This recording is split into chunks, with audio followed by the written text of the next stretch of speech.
একটি লোক প্রতিদিন মসজিদে আসে, নামাজ পড়ে, দোয়া করে, সবই ঠিক। কিন্তু তার জিহ্বা সবসময় মানুষকে আঘাত করে, কথায় অপমান, কথায় কষ্ট।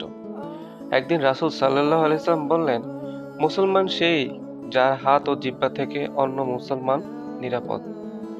সেই লোক বুঝে গেল, নামাজে দাঁড়ালে মুসলমান হওয়া যায় না, মানুষের মনে আঘাত না লাগালেই মুসলমান হওয়া যায়। এই শহরে আরো একজন লোক ছিল। সে খুব ধনী না, খুব জ্ঞানীও না, কিন্তু সে জানতো কষ্টের সময় পাশে দাঁড়াতে হয়। কেউ কাঁদলে সে শুনতো, কেউ বিপদে পড়লে সে সাহায্য করত, কারো দুঃখে সে হালকা করত। রাসূল সাল্লাল্লাহু আলাইহি সাল্লাম বলেছেন, যে ব্যক্তি কোনো মুমিনের কষ্ট দূর করে, আল্লাহ কিয়ামতের দিন তার কষ্ট দূর করবেন। সে বুঝতো, আজ আমি কারো কষ্ট কমালে কাল আল্লাহ আমার কষ্ট কমাবেন। ইসলাম আমাদের শেখায় কষ্ট না দেওয়াই ঈমান, কষ্ট দূর করাই ইবাদত। প্রকৃত মুসলমান সে নয় যে শুধু আল্লাহর সামনে দাঁড়ায়, বরং সে যার পাশে দাঁড়িয়ে মানুষ আল্লাহকে স্মরণ করে।